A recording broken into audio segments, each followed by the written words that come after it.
we're going to learn how to figure out what chords are in the key that we want to play in. I'm going to use one example. I want to keep this video not crazy long, but this will work for any key, any scale, anything, which is really, really remarkable at how utilitarian this is. To start with, I would say let's use the key of C, just because it's a perfect scale. It's easy to teach from. C is what we'll use, specifically C major. So what we need is we need to make sure that I have my major scale down in order to be able to utilize this. And my C major scale, I'll use it from the root note A position.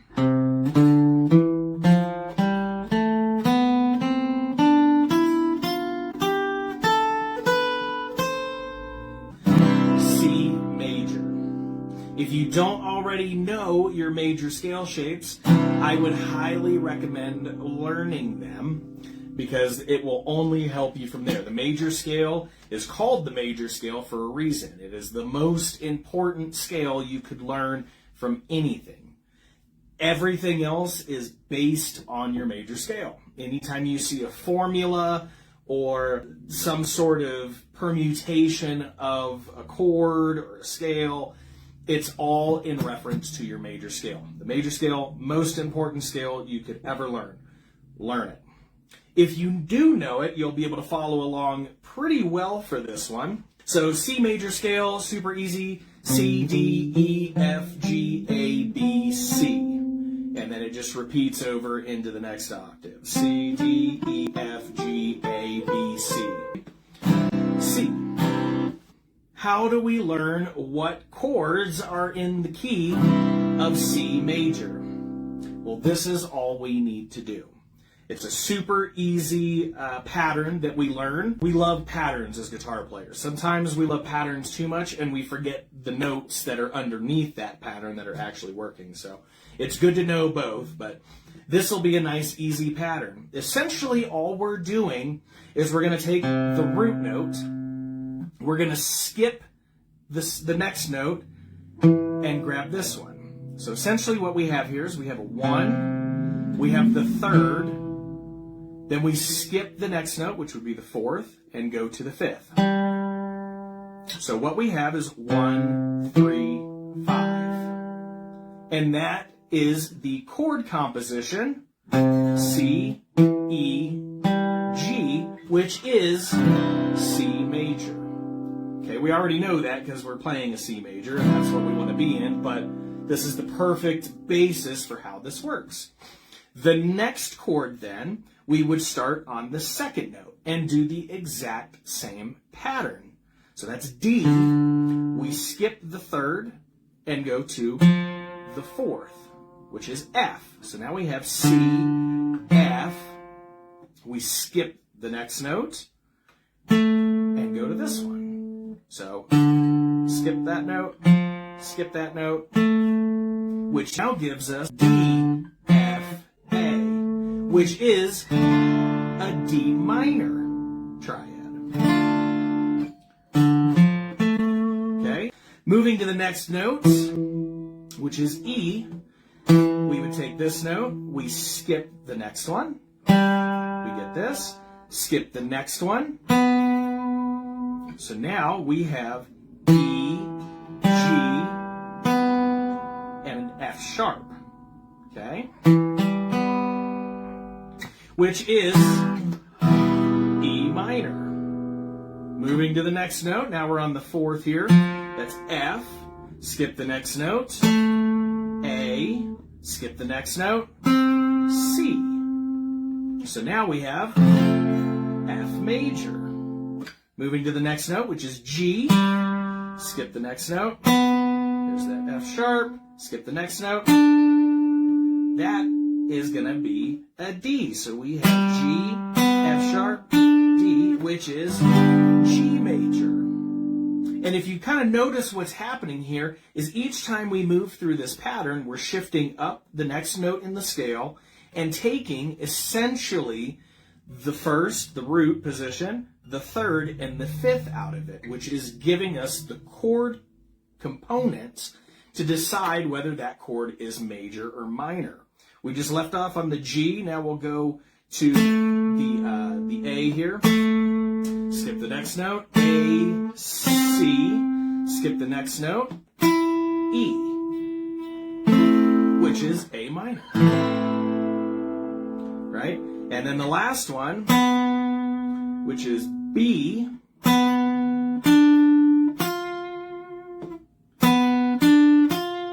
that is our diminished 7.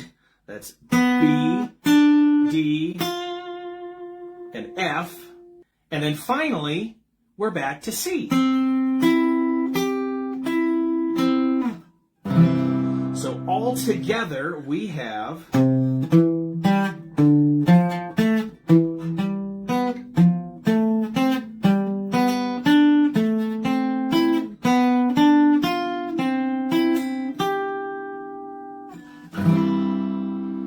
so if we remember C, D minor, right? And then we had E minor, F major, G major, A minor, and B diminished. And finally, C. C, C, D minor, E minor, F major, G major, A minor, B diminished, C. And that is every chord in the key of C major. Like I said, this works for your minor scales. This works for all of your modes. Any scale that you apply this pattern to, you can find out super easily what chords are in that key. So now that I know what chords are in what key, what do I do with that information? I was always a big fan of the jazz number system, the Nashville number system, in that when somebody says, I want to play a 1-4-5, I would very quickly, if I'm in C, 1 is C, 1, 2, 3, 4 is F, 5 is G. So my chords would be C, F, G, C, F, G. Another really super common one is like a 1, 5, 6, 4. So a 1 is C, our 5 is G, 6 is A minor, and 4 is F. So C major, G major, A minor, F major.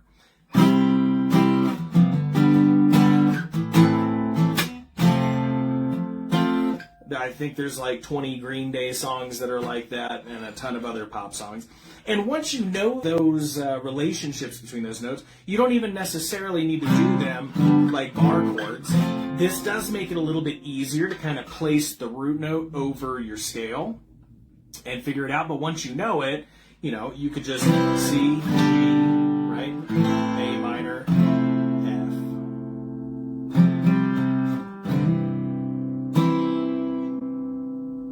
Start messing around with this kind of stuff. Pick a key, run through your major scale of that key, and find the little triads.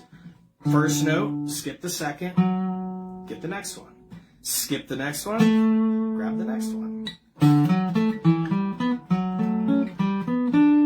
And eventually you'll get good enough at that pattern where you won't have to think so much about, I need to skip this note, land on this one. Eventually you'll get that shape figured out, right? All the way through. And then it just becomes a matter of, is that a major triad? A minor triad? All of this kind of harkens back to my triad episode, or even a little bit of my arpeggio episode, because in some cases you're doing a little arpeggio there as well. And this should get you really comfortable with finding out what chords are in what key. At that point, it becomes a decision-making process. You could mix and match them. Some mixes are going to sound a little bit better than others.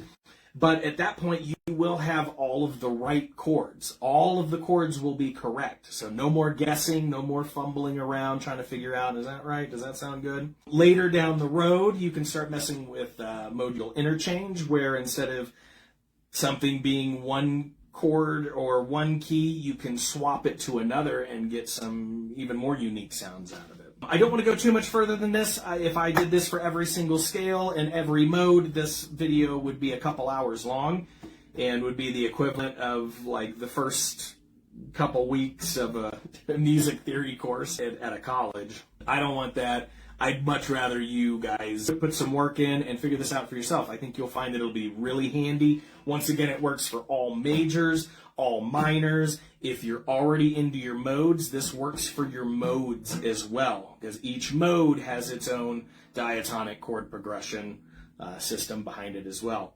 And if you want to write songs modally, that's a really handy tool without having to memorize, 144 different chords or something like that. Something just atrocious.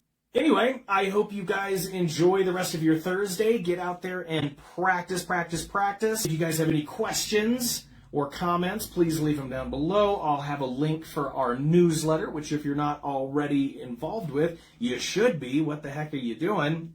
If you like tips like this, our newsletter is absolutely chock full of this stuff, including links to some of our videos. I did some discussing about the modes. If you don't know your modes and are interested in learning the modes, I'll have a course that is going to be coming out here in the very near future that you guys are definitely going to want to take a look into. I do a super deep dive on what they are, how we use them, and take a really deep dive into the modes themselves. It's not something that should be as abstract as it is, but until we can flip the switch in our brains, it's an abstract concept. Anyway, it's been an absolute pleasure. You guys enjoy the rest of your week. Enjoy your weekend.